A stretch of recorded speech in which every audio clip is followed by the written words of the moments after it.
sepertiga ekonomi global yang menghadapi ancaman resesi akibat lonjakan harga pangan dan juga energi, saudara.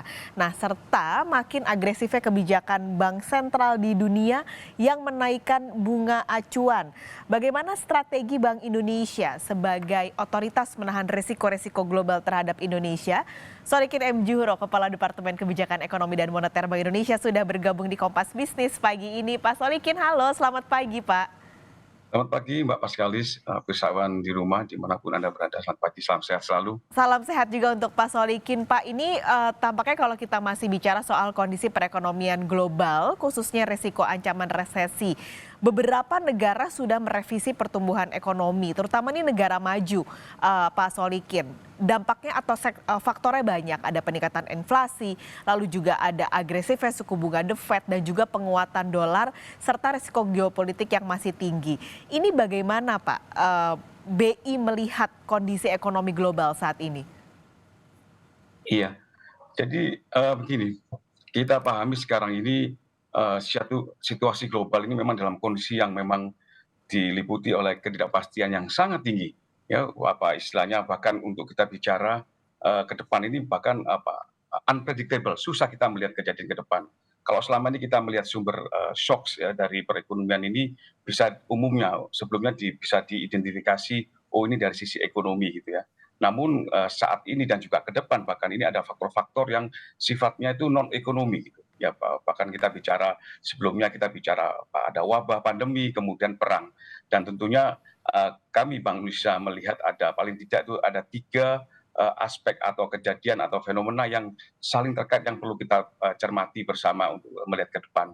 Pertama tentunya kita melihat konflik dari Rusia dan Ukraina yang akan terus berkepanjangan prolong kita nggak bisa melihat dan ini tentunya akan memperburuk ya semakin memperburuk perang dagang trade war antara Amerika Serikat dan juga Tiongkok yang selama ini terjadi dan belum selesai-selesai. Ini tentunya dengan konteks ini konflik dan juga konteks perang dagang ini akan terus memberikan gangguan di sisi pasokan dan rantai nilai tambah di perdagangan dunia dan ini akan terus memburuk. Nah, ini adalah fenomena pertama yang memang kita melihat harus kita sikapi bersama. Yang kedua tentunya adalah dampaknya, Mbak. Dampaknya tentunya kita melihat tadi sebagaimana disinggung Mbak Paskalis, ini perlambatan ekonomi global untuk tahun depan ini sudah niscaya ya revisi kalau kita lihat untuk global ini selama ini diprediksikan 3%, tapi untuk di tahun depan ini udah turun sekitar 2,6% ya. Jadi ini menjadi risiko yang kita lihat untuk ke bawah gitu risikonya turun lebih rendah lagi. Amerika Serikat juga tumbuh dari 1,7 ya nanti direvisi menjadi sampai 1%. Eropa juga akan melambat di bawah 1%.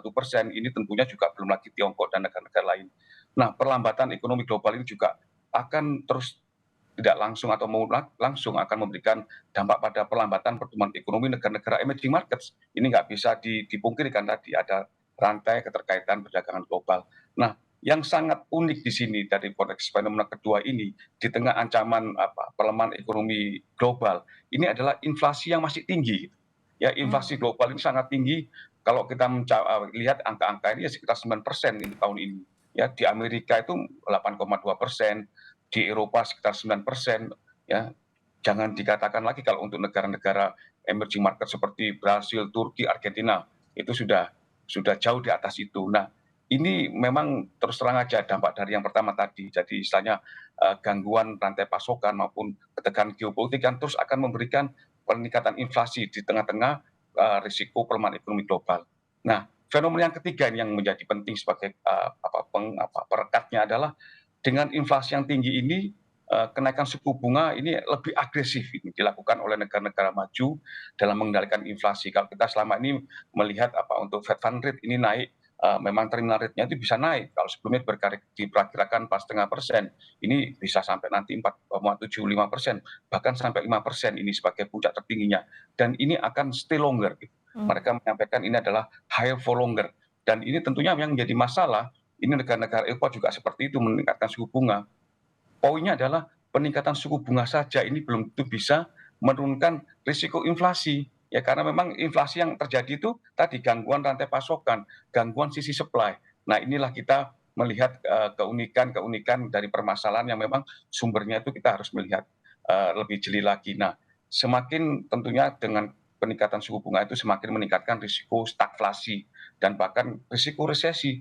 Kalau kita lihat probabilitas perkiraan resesi di tahun depan ini lebih besar dari 50%. Jadi ini sudah niscaya karena memang kondisinya seperti itu. Nah, respon yang agresif tadi tentunya di sisi yang lain ini menjadi penting yang kita cermati adalah menjadikan indeks dolar atau nilai mata uang dolar itu semakin kuat ya, super istilahnya stronger dari mata uang globe USD ya, dolar, atau kalau kita lihat DXY ya, DXY ini indeks mata uang dolar terhadap mata uang dunia ini mencapai cukup tinggi, Mbak. Jadi sekarang Mhm. ini kalau di September itu sempat mencapai 15, dan ini tentunya menyebabkan pelemahan mata uang dunia lainnya, khususnya di emerging market juga termasuk Indonesia. Jadi pelemahan-pelemahan yang terjadi di mata uang dunia sekarang ini memang akibat dari super strongnya dari mata uang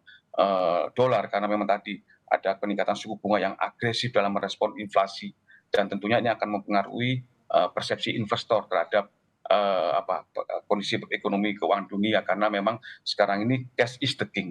Oke. Jadi Pak Solikin, saya harus potong karena tadi kan sudah banyak sekali sebenarnya faktor yang Pak Solikin cerita. Pertanyaannya tentunya yang masyarakat juga mau tahu. Kalau begitu Indonesia kuat nggak sih? Apakah BI sudah melakukan assessment dan melihat Indonesia apakah kuat gitu dengan gempuran-gempuran kondisi yang terjadi secara global ini? iya.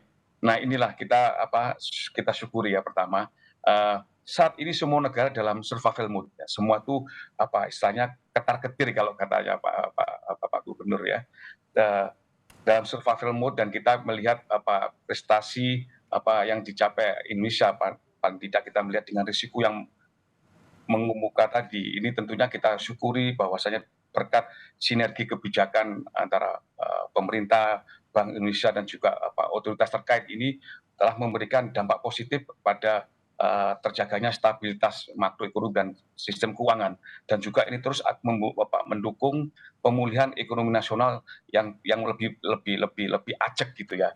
Ini kita lihat statement bahkan managing director dari IMF ya, Kristalina, menyampaikan prestasi Indonesia ini sebagai titik terang di tengah kesuraman ekonomi dunia.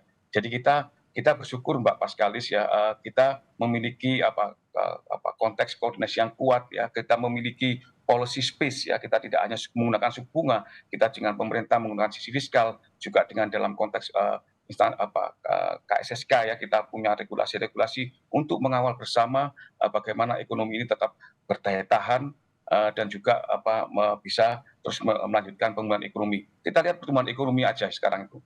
Ya, ekonomi kita di triwulan 2 itu impresif, Pak, 5,4%. Ini prestasi yang luar biasa. Nanti di dalam konteks triwulan ketiga ini kita masih meyakini bahwasanya ekonomi kita masih akan tetap kuat, dan dengan dukungan permintaan domestik dan juga ekspor yang masih terjaga kuat ini.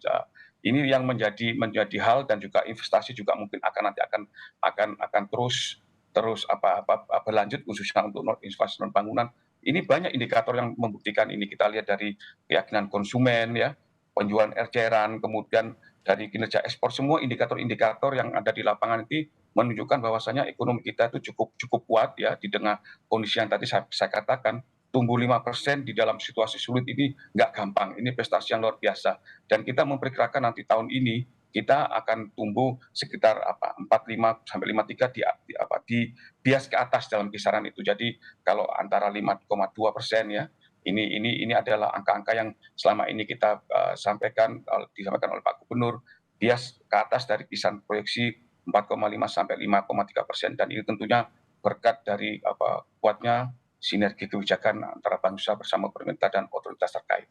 Mhm. Kondisi yang cukup memberi sedikit kelegaan sebenarnya Pak Solikin melihat Indonesia ternyata masih cukup kuat. Tapi kita harus tetap waspada terutama ada satu faktor inflasi tadi Pak Solikin juga cerita. Nah nanti usai jeda Pak Solikin kita ngobrol banyak soal inflasi ini. Bagaimana dengan kebijakan yang dilakukan BI terutama untuk menurunkan ekspektasi inflasi ini. Saya mau fokus soal inflasi. Tadi juga Pak Solikin menyebut itu sebagai salah satu faktor. Nah dalam RDG Oktober kemarin Pak ini kan BI kembali menaikkan suku bunga 50 basis poin sebagai langkah yang disebutnya front loaded, preemptif dan juga forward looking untuk menurunkan ekspektasi inflasi yang terlalu tinggi serta memperkuat stabilitas nilai tukar. Ini respon bauran kebijakan untuk mendukung hal tersebut apalagi Pak sebenarnya selain kenaikan suku bunga ini? Iya, jadi begini, memang tadi disampaikan ya, tekanan inflasi ini akan terus menjadi kewaspadaan kita sebagaimana kita menjaga mandat kita untuk menjaga kestabilan nilai rupiah. Kita melihat sebagaimana disampaikan di dalam rapat Dewan Gubernur yang lalu bahwasanya Bank Indonesia meningkatkan suku bunga BI 7 day reverse repo ya untuk eh, menurunkan ekspektasi inflasi dan memastikan inflasi inti ke depan untuk kembali ke sasaran 3+-1% lebih awal. Begini Mbak, kita melihat ekspektasi inflasi yang saat ini terjadi ini masih terlalu tinggi ya, kita overshooting karena di pasar itu kan kemarin itu kalau kita melihat masih sekitar 0,5, 0,7 ya, sementara prediksi kita tuh significantly below that level itu. Jadi kita harus menurunkan ekspektasi inflasi itu dan juga konteks untuk memastikan inflasi inti ya, inflasi fundamental ini kembali lagi ke dalam sasaran kita lebih awal gitu, karena lebih awal lebih bagus untuk meyakinkan kondisi yang lebih stabil lebih awal di tengah ketidakpastian. Nah, kenapa kita menyampaikan apa istilahnya front loaded gitu, front loaded preemptive dan juga forward looking. Front loaded artinya bahwasanya dengan takaran yang lebih besar itu ditaruh di depan supaya kita bisa memastikan ekspektasi inflasi itu terkendali lebih baik dan juga memastikan inflasi inti masuk ke sasaran lebih awal. Nah tentunya di dalam konteks untuk pengendalian inflasi kita tidak hanya menggunakan instrumen suku bunga saja, kita juga melakukan instrumen lain di sisi moneter, misalkan melalui intervensi di pasar valuta asing, baik di pasar spot maupun juga pasar derivatif dan juga di pasar sekunder untuk pembelian dan juga penjualan SBN ya. Ini tentunya untuk memastikan imported inflation itu terkendali. Jadi kalau karena tadi sebagaimana kami sampaikan di global itu inflasi globalnya sangat tinggi ya, ini kita melihat potensi imported inflation baik dari harga komoditas yang tinggi yang nanti akan menjadi yang kita impor dan juga untuk karena terjadinya depresiasi nilai tukar. Ya, jadi yang namanya ada istilahnya exchange rate pass through. Nah, imported inflation ini yang harus kita kendalikan dengan respon kenaikan suku bunga tadi lebih dini dengan front loaded, preemptive dan forward looking. Tentunya konteks ini juga harus didukung dengan strategi yang lain ya dalam konteks memperkuat koordinasi kebijakan. Kita melakukan koordinasi pengendalian inflasi dari sisi supply karena tekanan inflasi ini kita saat ini didominasi oleh sisi pasokan. Ya, kita melihat kenaikan harga komoditas hortikultura ya, harga BBM dan sebagainya. Ini adalah harus kita lakukan pengendaliannya dengan cara berkoordinasi. Kita memiliki tim pengendalian inflasi baik di tingkat pusat maupun daerah. Kita juga menggerakkan istilahnya gerakan nasional pengendalian inflasi pangan untuk memastikan inflasi ini terkendali secara terencana dengan baik ya. Dan kita saat ini inflasi September itu memang mencapai 5,95%, dan ini tentunya kita melihat mudah-mudahan ke depan ini tekanan inflasi bisa melandai berkat respon kebijakan kita, dan kita juga melihat dari pantauan awal kita di dalam survei Bank Indonesia untuk inflasi Oktober juga insya Allah ini juga akan terkendali. Respon bauran kebijakan tentunya Mbak, ini tadi sebagaimana disampaikan oleh Pak Gubernur bahwasanya Bank Indonesia memiliki bauran kebijakan tentunya ya, bicara mengenai istilahnya jamu pahit dan jamu manis. Respon kebijakan moneter tadi tentunya adalah untuk mengendalikan stabilitas makroekonomi dan juga tentunya kita untuk mendorong pemulihan kita memiliki jamu manis gitu ya, kebijakan makroprudensial ya yang lebih akomodatif, juga kita bicara kebijakan sistem pembayaran, pendalaman keuangan maupun juga kebijakan untuk mendorong inklusivitas. Demikian ini Oke. yang dilakukan oleh Bank Indonesia. Dengan harapannya suku bunga ini tidak terlalu mengganggu proses pemulihan ekonomi yang baru berjalan. Tapi Pak Solikin, biasanya juga soal suku bunga ini akan berhubungan dengan pergerakan nilai tukar rupiah. Terakhir kemarin ada di sekitar 15.500-an. Nah ini bagaimana Pak? Apakah untuk nilai tukar ini fundamentalnya memang masih tepat begitu Pak di 15.500-an? Adakah kebijakan-kebijakan yang juga ditempuh oleh Bank Indonesia untuk menahan gerak dolar yang begitu kuat sekarang? Ya, tadi kami sampaikan ya di depan bahwasanya fenomena saat ini yang terjadi adalah super strong dari mata uang dolar gitu ya. Ya di XY yang begitu menguat dan ini menjadikan mata uang dunia ini mengalami pelemahan. Nah, sehingga tekanan yang dialami oleh rupiah ya ini tentunya tidak unik ya, tidak unik karena semua negara mengalami. Bahkan kalau kita melihat Pak dengan kondisi kinerja sistem neraca pembayaran kita, sektor eksternal kita tuh masih bagus, masih sehat gitu ya. Kita melihat surplus perdagangan kita masih terjadi ya. Bahkan nanti itu untuk tahun ini kita perakirakan karena account defisitnya akan positif ya. Ini memberikan topangan kepada nilai tukar untuk tidak tertekan lebih dalam. Kita melihat kalau dibandingkan dengan negara-negara mata uang negara berkembang lainnya, ini rupiah ini ya mungkin tergolong sebagai best performance gitu ya dibandingkan negara lainnya.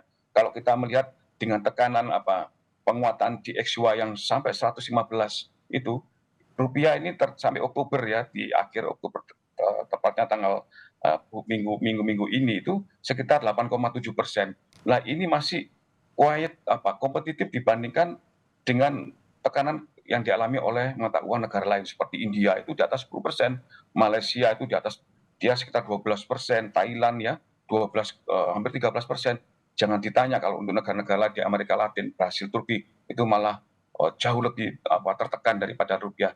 Jadi ini tentunya menjadi perhatian kita. Tetap kita akan mengupayakan menjaga nilai tukar ini terus berada di sekitar nilai fundamentalnya dan juga sesuai dengan kita mendukung mekanisme pasar yang terus berjalan. Bank Indonesia akan mengupayakan pengendalian ini dengan seksama untuk memastikan ekonomi itu terjaga, berdaya tahan, tapi juga pertumbuhan ekonomi, pemulihan ekonomi juga terus berlangsung. Oke, Demikian. boleh sebutkan juga Pak Solikin, ini ke depannya bagaimana menurut Pak Solikin prospek ekonomi terutama dalam negeri untuk ke depannya? Jadi gini, kami sampaikan pertama itu kita memang ada rasa syukur ya, optimisme itu harus tetap kita melihat berbagai kinerja yang sudah ada selama ini berkat kuatnya koordinasi sinergi kebijakan antara Bank Indonesia dan pemerintah dan instansi terkait. Tetapi kita memang harus terus mewaspadai tekanan tadi yang jika kompleksitas permasalahan yang kami sebutkan di awal tadi itu harus menjadi kewaspadaan. Nah, memang di dalam konteks menghadapi situasi yang begitu sangat menantang, ketidakpastian yang sangat tinggi, kuncinya satu Mbak Paskalis adalah memperkuat sinergi. Ya, kita nggak bisa bekerja sendiri-sendiri untuk mengendalikan inflasi, menjaga ketahanan sektor keuangan. Ini kita harus bersama-sama. Kita nggak bisa sendiri dan juga harus terus mendorong inovasi-inovasi kebijakan untuk melihat tekanan bagaimana kita bisa mengatasi mitigasi risiko dari tekanan yang ada. Karena ke depan kita nggak tahu sampai sejauh mana konflik itu akan terus terjadi, konflik geopolitik. Kita juga belum tahu harga minyak itu sampai seberapa tinggi. Ya, dan ini menjadi perhatian kita harus memperkuat sinergi dan terus mendorong inovasi-inovasi untuk bisa menopang perekonomian kita bertahan dan tumbuh lebih sehat ke depan. Oke, sinergi karena tentunya tanggung jawab tidak hanya ada di pundak Bank Indonesia untuk membuat Baik. ekonomi terus berputar Pak di tengah banyak sekali gempuran yang terjadi di global. Pak Solikin terima kasih banyak sudah berbagi pagi ini di Kompas Bisnis. Sehat selalu Pak.